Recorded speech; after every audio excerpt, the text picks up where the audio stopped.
You're at the grocery store.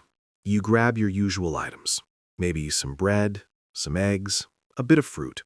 Nothing extravagant. But when you get to the cashier, the total is higher than last week. Again. You have not changed your habits.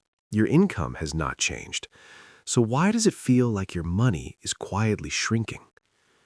The answer may have started thousands of kilometers away, in a conflict you are not part of, involving countries you may never visit, over a resource you never touch directly.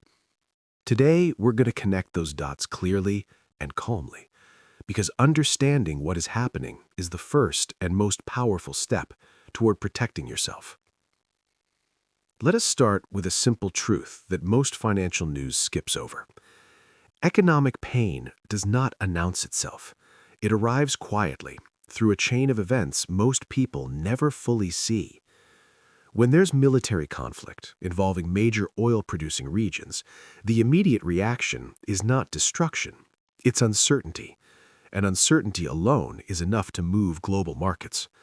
Here's why. The world runs on energy. Oil is the backbone of that energy system. It powers transportation, manufacturing, agriculture, and heating. Several key oil-producing nations are located in the Middle East, and a significant portion of the world's oil supply passes through narrow maritime routes in that region. When conflict threatens those supply routes, traders and markets don't wait to see what actually happens. They price in the possibility of disruption immediately. That means oil prices rise, not necessarily because supply has been cut, but because the fear of a cut is already real. And when oil becomes more expensive, everything that moves, trucks, ships, planes, costs more to operate. And when transportation costs rise, the price of delivering goods rises too.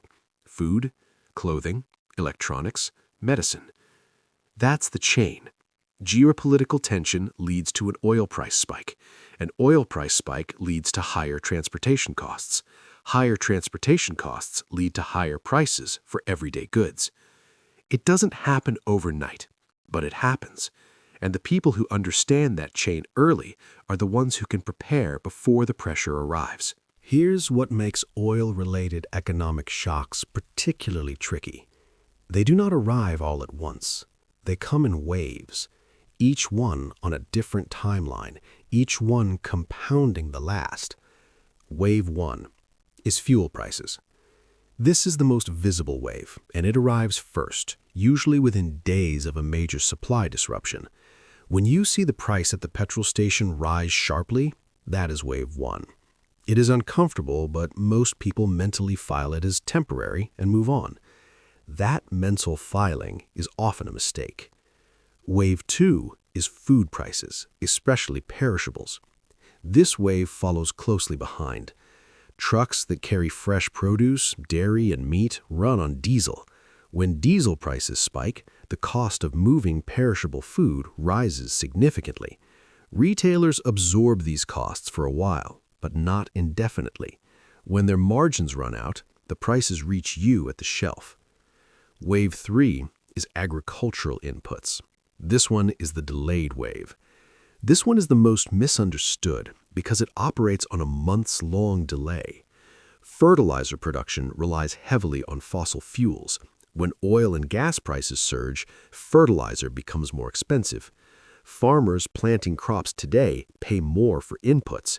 The food those crops produce will be harvested months later, and by then, most consumers have forgotten what caused the price increase. This is how an oil shock that begins in spring can still be raising your grocery bill in autumn. Wave 4 is travel and airfare. Jet fuel is one of the largest costs for airlines. When it surges, airlines adjust their pricing. And unlike petrol prices, which can fluctuate daily, airline fare adjustments tend to be built into pricing models months in advance. Prices go up quickly and come down slowly. Wave 5 is interest rates and borrowing costs. This is the wave that affects the largest financial decisions in people's lives: mortgages, car loans, business financing. When inflation rises due to energy and food price shocks, central banks face pressure to raise or at minimum hold interest rates to prevent inflation from accelerating further. That means the cost of borrowing stays elevated longer than expected.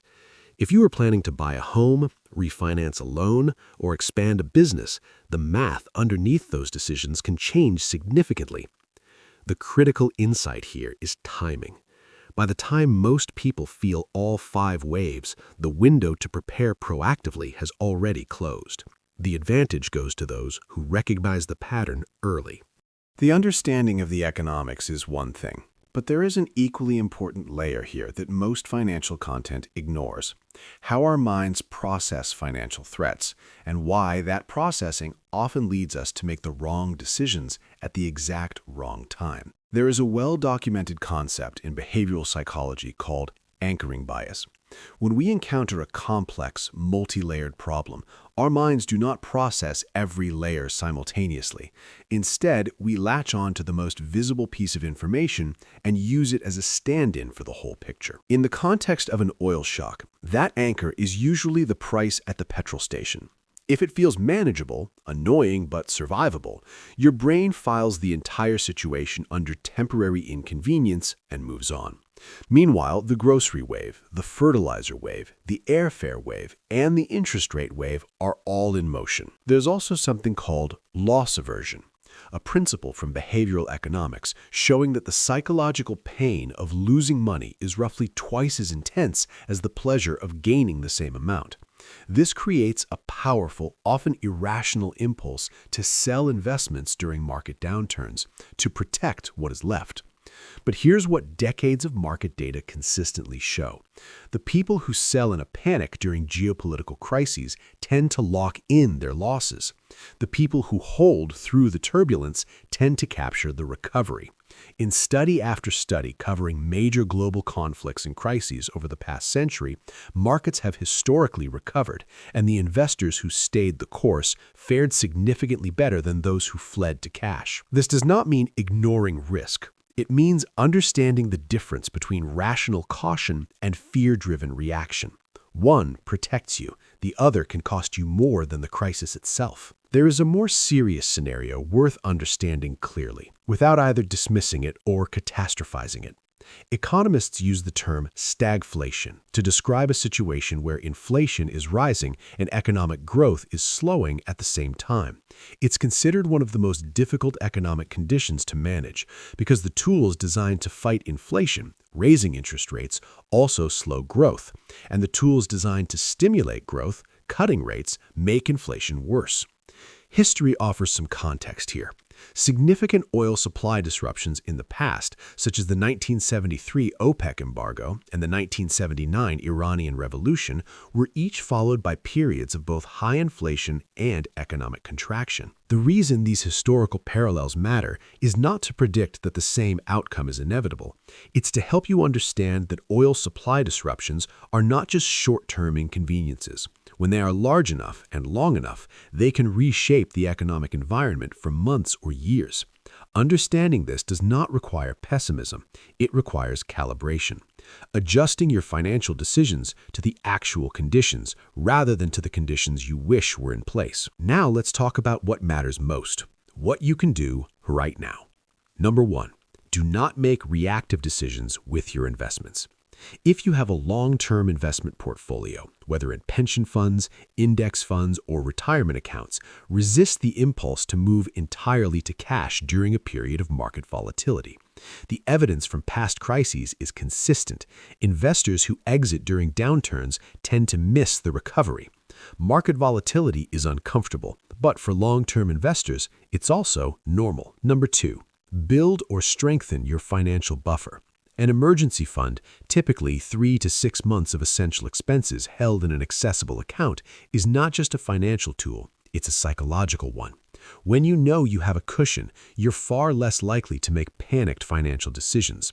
If your buffer is thin right now, this is the time to prioritize building it. Number 3, review your spending before the next waves arrive. The fuel wave is already here. The grocery wave is arriving.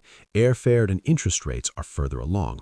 If you audit your discretionary spending now, before all 5 waves have landed, you give yourself the ability to adjust proactively rather than react reactively. Redirect what you save towards your financial buffer or towards reducing high-interest debt. Number 4, keep your regular investment contributions going. This is counterintuitive during a market downturn, but it's supported by a large body of evidence.